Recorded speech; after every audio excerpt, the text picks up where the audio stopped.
Speech by Chair Powell on financial stability and economic developments. For release on delivery at 2:30 a.m. Eastern Daylight Saving Time. 8:30 a.m. local time. June 29, 2023. At the Banco de España 4th Conference on Financial Stability. Madrid, Spain. Today I will briefly discuss the current economic situation and the stresses that emerged in the U.S. banking system earlier this year. I will then turn to the evolution of the financial system since the Great Recession and conclude with a few general observations. I will highlight how global efforts to boost resilience in the financial sector over the past decade have been an important success. I will also discuss how recent developments have revealed residual vulnerabilities that we are going to address, and the need to be vigilant for emerging risks. U.S. economic growth slowed significantly last year, and recent indicators suggest that economic activity has continued to expand at a modest pace.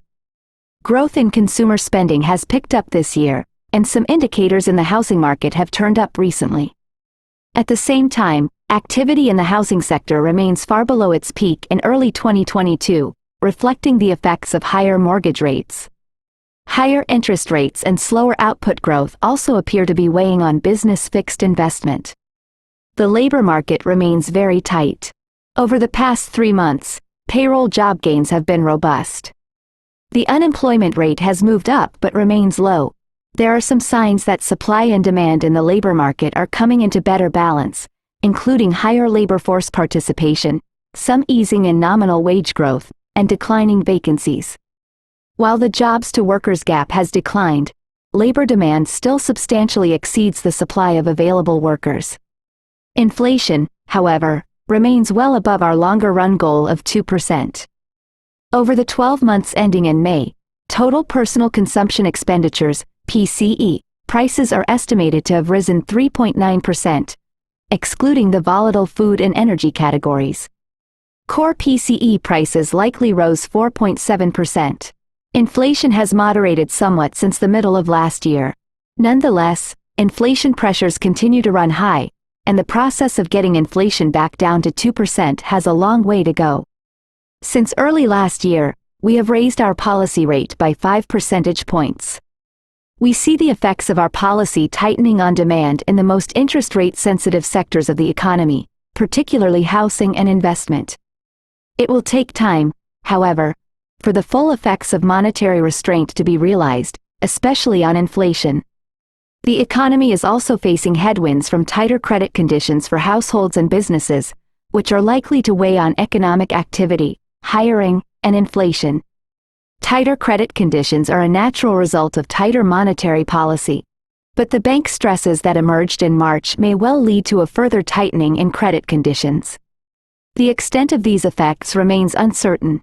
At our last meeting, the Federal Open Market Committee, FOMC, decided to maintain the target range for the federal funds rate at 5 to 5.25% while continuing the process of significantly reducing our securities holdings.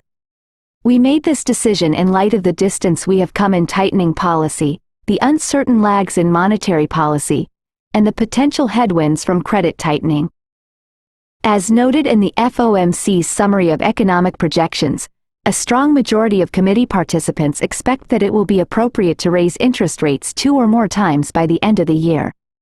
1. When bank stress emerged in March, we acted in concert with other government agencies to address it, enabling the Federal Deposit Insurance Corporation to resolve 2 failed banks in a manner that protected all depositors.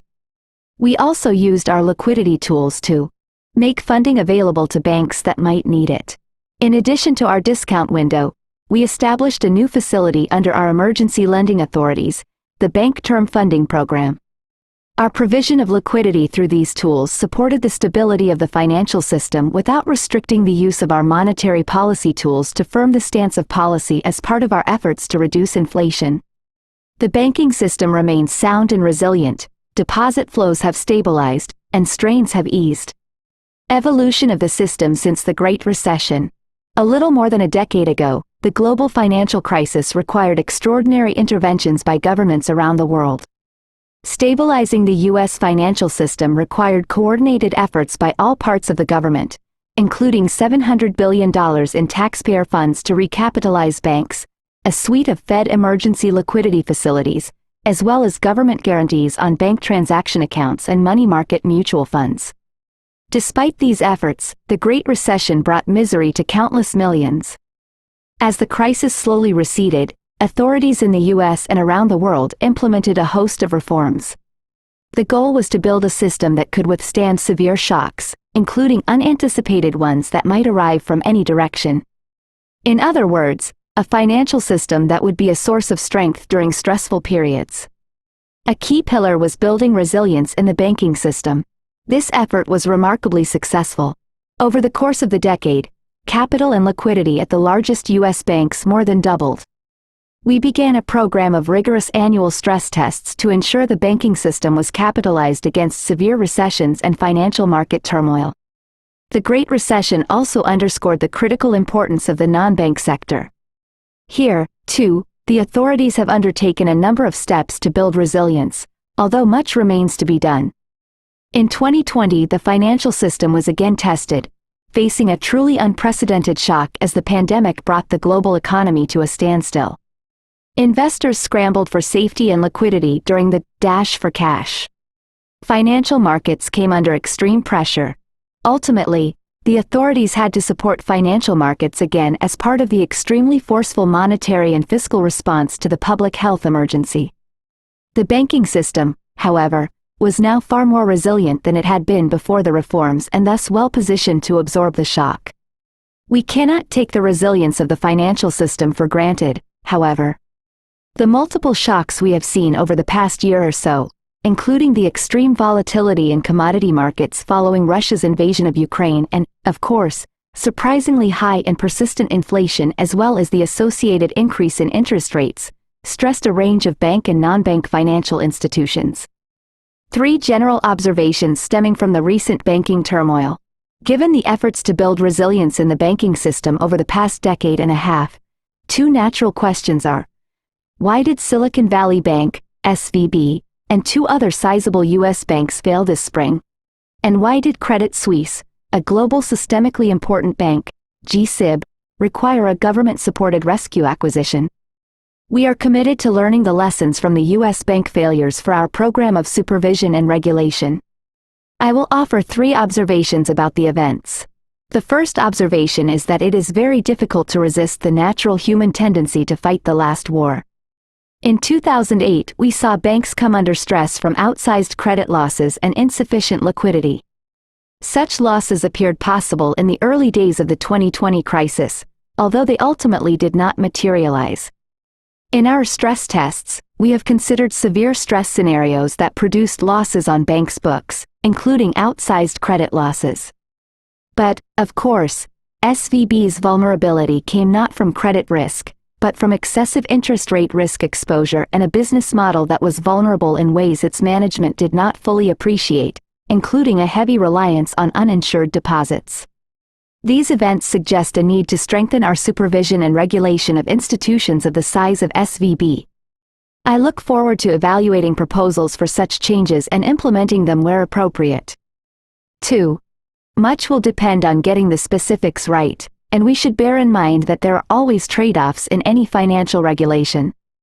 In addition, the U.S. has benefited from its rich, multi-tiered banking ecosystem, and that diversity should be preserved.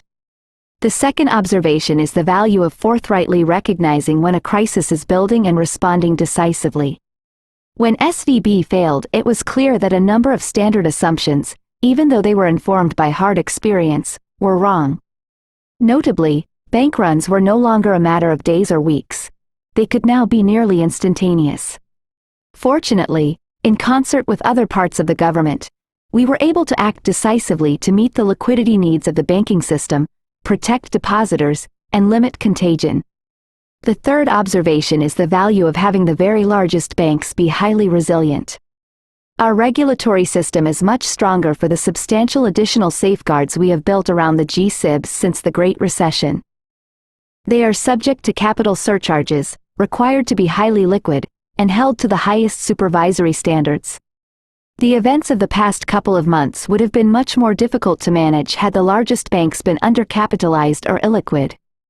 Conclusion: the Great Recession was a watershed moment.